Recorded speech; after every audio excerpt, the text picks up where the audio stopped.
कक्षा 10 के विद्यार्थियों के लिए लेकर आए हैं विज्ञान के कुछ महत्वपूर्ण ऑब्जेक्टिव। कृपया इन प्रश्नों को अवश्य देखें। ये प्रश्न परीक्षा की दृष्टि से बहुत ही इम्पोर्टेंट हैं, जो कि बार बार यह पूछा जाता है। इसमें फर्स्ट क्वेश्चन है, नीचे दी गई अभिक्रिया के संबंध में 2PbO + C forward reaction 2B + CO2। इसमें आपसे दो प्रकार से क्वेश्चन पूछे जा सकते हैं कि ऑक्सीकरण किसका हो रहा है, अपचयन किसका हो रहा है, या तो आपसे पूछा जा सकता है कौन उपचयित हो रहा है, कौन अपचयित हो रहा है। ठीक है, तो जो ऑब्जेक्टिव में आपके लिए क्वेश्चन आता है उसके लिए आपको दो ऑप्शन आपके मिल सकते हैं, जो निम्न है। पहला हो सकता है कार्बन का CO2 में उपचयित होना, दूसरा है PbO का Pb में अपचयित होना। ये दो ऑप्शन आपको मिल सकते हैं। ठीक है, इसी प्रकार कंटिन्यू आप वीडियो में बने रहें, आपको एक से बढ़कर एक ऑब्जेक्टिव महत्वपूर्ण बताए जाएंगे। अगला है Fe2O3 + Al forward reaction Al2O3 + 2Fe। यह किस प्रकार की अभिक्रिया है, या इसके अलावा और कोई भी रिएक्शन आपको दिया जा सकता है। ठीक है, तो यहाँ पे देखिए FeO3 से Fe में, यानी Al जो है FeO3 से क्या कर रहा है, विस्थापित कर रहा है। ठीक है, तो इसलिए आपका यह कौन सी अभिक्रिया हो जाएगी, एक आपका ऑप्शन मिलेगा क्या, विस्थापन अभिक्रिया। क्या है, विस्थापन अभिक्रिया। ठीक, ये बेहद इंपॉर्टेंट क्वेश्चन है। एसिटिक अम्ल की क्षारकता क्या पूछता है, एसिटिक अम्ल की क्षारकता या अम्लीय हाइड्रोजन की संख्या। तो आप एसिटिक अम्ल का सूत्र जानते हैं, CH3COOH। ठीक, इसका आयनिक वियोजन करेंगे तो क्या आएगा, CH3COO नेगेटिव + H पॉजिटिव। तो यहाँ पे देखें कितनी है, आपका ऑप्शन में हो सकता है 1 2 3 4 5। ठीक है, तो यहाँ पे अम्लीय हाइड्रोजन की क्षारकता कितनी है, यहाँ पे 1, ऑप्शन में आपका होना चाहिए 1। अगर 1 जहाँ भी रहेगा, देखिए हाइड्रोजन परमाणु यहाँ से कितने विस्थापित हो रहे हैं, H पॉजिटिव। यही अम्लीय हाइड्रोजन की संख्या है या एसिटिक अम्ल की क्षारकता। यदि अम्ल रहेगा तो उसकी क्षारकता पूछी जाती है, और यदि क्षार रहेगा तो उसकी क्या पूछी जाती है, अम्लीयता। ठीक है, दो प्रकार के क्वेश्चन यहाँ से बन सकते हैं। ठीक, नेक्स्ट है, निम्न में अम्लीय लवण है। पहला है NaCl, दूसरा है NaHSO4, तीसरा है Na2SO4 KCl। ठीक है, इस प्रकार से ऑप्शन आपको दे सकते हैं। ठीक है, तो आप यहाँ पे देखेंगे विस्थापनीय हाइड्रोजन की जो उपस्थिति होती है वो किसमें है, सूक्ष्म रूप से ये NaHSO4 सोडियम बाई सल्फेट में। तो आपका यही ऑप्शन सामान्य मतलब अम्लीय लवण के अंतर्गत आ जाएगा। ठीक, तो आपका कौन सा ऑप्शन हो जाएगा, यही। ठीक, ये सब डायरेक्ट NCERT से संबंधित है, और ये डायरेक्ट हूबहू क्वेश्चन ज्यों का त्यों पूछ लिया जाता है। ठीक है, नेक्स्ट क्वेश्चन देखेंगे जो कि बहुत ही महत्वपूर्ण है। वीडियो के अंत तक बने रहें, एक से बढ़कर एक क्वेश्चन आपको इसी प्रकार से प्रोवाइड कराते रहेंगे, जो कि विज्ञान में बहुत ही महत्वपूर्ण भूमिका निभाएंगे।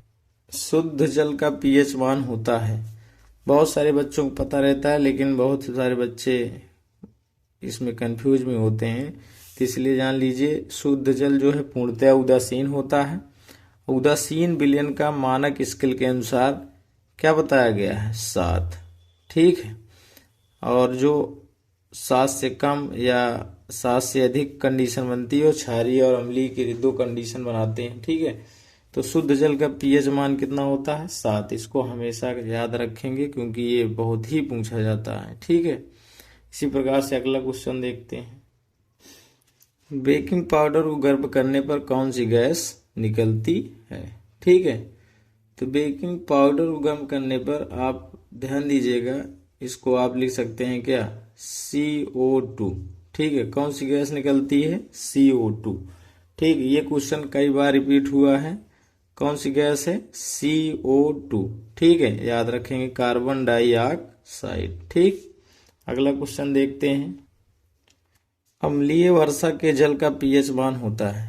सामान्य जल के लिए आपको बताए थे कितना होता है? शुद्ध जल 7 होता है।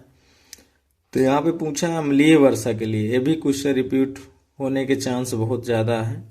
ठीक है, तो अम्लीय वर्षा का जो pH मान होता है वो 5.2 होता है। आप याद रखेंगे, ऑप्शन में बहुत सारे क्वेश्चन दिए सकते हैं, लेकिन आपको याद रखना है क्या? 5.2 होता है। ठीक, इसी प्रकार अगला बहुत ही महत्वपूर्ण क्वेश्चन आपको बताने वाले हैं। आप लगातार कंटिन्यू इस वीडियो में बने रहें और इसी प्रकार से एक के बाद एक मोस्ट इम्पॉर्टेंट केमिस्ट्री के क्वेश्चन आपको बताए जा रहे हैं। अगला है, लोहे के फ्राइंग पैन को जंग से बचाने के लिए निम्न का प्रयोग करते हैं। ठीक है, से जंग जो न लगे लोहे में, उसके लिए आपको कई ऑप्शन मिल सकते हैं, जिसमें से आपको यहाँ पे डायरेक्ट आपको बता रहे हैं। एक है ग्रीस लगाकर, या लोहे को उचित पेंट करके, ठीक है, या उस पर जिंक की परत चढ़ाकर, जिसे गैल्वेनाइज्ड आयरन कहा गया है। ठीक है, मतलब उसके ऊपर जिंक की परत चढ़ा देते हैं, जिससे वातावरण का कोई प्रभाव नहीं पड़ता है। ठीक है, और वो लोहा जो है कई वर्षों तक ज्यों का त्यों बना रहता है। ठीक है, तो इसके लिए आपको ऑप्शन में दे सकता है ग्रीस, पेंट या जिंक की परत चढ़ाकर, या उपरोक्त सभी दे सकता है। ठीक है, तो इसको आप याद रखेंगे। अगला क्वेश्चन है, निम्न में से कौन सी धातु अम्ल से H2 को विस्थापित नहीं करती है? तो एक आप सारणी पढ़े हैं, सक्रियता श्रेणी। सक्रियता श्रेणी में जो है हाइड्रोजन से जो धातुएं ऊपर रखी गई हैं वो अम्ल में से हाइड्रोजन को विस्थापित कर देती हैं, बट जो धातुएं हाइड्रोजन के नीचे रखी गई हैं वो अम्ल से धातु H2 को विस्थापित नहीं करती हैं। तो जो कॉपर है, ये जो है हाइड्रोजन में सक्रियता श्रेणी में हाइड्रोजन के नीचे है, इसलिए ये अम्ल में से H2 को विस्थापित नहीं करती हैं। तो इस प्रकार का एक कॉन्सेप्ट आपको बता दिए, हाइड्रोजन के जो ऊपर है वो विस्थापित कर सकती हैं, लेकिन हाइड्रोजन के जो नीचे हैं वो विस्थापित नहीं करती हैं। तो हमारा ऑप्शन कौन सा सही हो जाएगा? कॉपर। अगला प्रश्न है, ताम्र ग्लांस का सूत्र होता है। ठीक है, तो बहुत ही आसान है, Cu2S। ठीक है, इसे आप एक दूसरे नाम से भी जाना जाता है, कैल्कोसाइट। किस नाम से जानता है?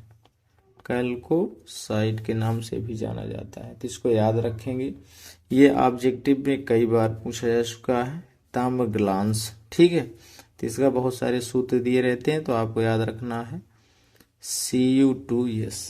ठीक, बेहद महत्वपूर्ण प्रश्न है, एथेन C2S6 में सहसंयोजक बंध है, तो इसको बच्चे आप आसानी से निकाल भी सकते हैं। तो यहाँ पे आप मान लीजिए कार्बन कार्बन के मध्य सिंगल बॉन्ड होगा, क्योंकि ये एथेन है। ठीक, यहाँ से संतुलित करेंगे, एक H यहाँ पर, एक H यहाँ पर, एक H यहाँ पर, ठीक है, यहाँ पर और यहाँ पर। ठीक, इसको काउंट कर लेंगे, 1 2 3 4 5 6 7, तो आंसर हमारा आ जाएगा 7। ठीक, कितने सहसंयोजक बंध हुई? 7, 1 2 3 4 5 6 7। ठीक है, तो इस प्रकार से इसके अलावा भी कोई दूसरा भी सकते हैं, एथेन दे सकते हैं, प्रोपेन दे सकते हैं, ब्यूटेन दे सकते हैं। ठीक है, तो उसमें आप आसानी से इस तरह से बनाकर काउंट कर सकते हैं कितने सहसंयोजक बंध हैं। ठीक, अगला क्वेश्चन है जो कि बहुत ही कंफ्यूजन युक्त है। ठीक है, ब्यूटेनॉन में क्रियात्मक समूह होता है। ब्यूटेनॉन मतलब ये एल्डिहाइड का है, एल्कोहल का है, एस्टिक अम्ल का है। तो एक ये जो कंडीशन लिख दिया इससे कंफ्यूजन बना दिया है। अगर आपको CO इस तरह लिखा होता तो बता सकते थे डायरेक्ट, लेकिन इसको इस रूप में भी लिखा सकता है। देखिए कार्बन की 4 संयोजकताएं होती हैं, वो पूरा है 1 2 3 और 4। तो इसका ये आप सदैव इस तरह से देखे होंगे, लेकिन एक कंफ्यूजन के लिए दे दिया है ये, ठीक है। तो ब्यूटेनॉन का जो क्रियात्मक समूह होगा वो क्या होगा, सिंगल बॉन्ड, यहाँ पे C डबल बॉन्ड O, ठीक है। That's all.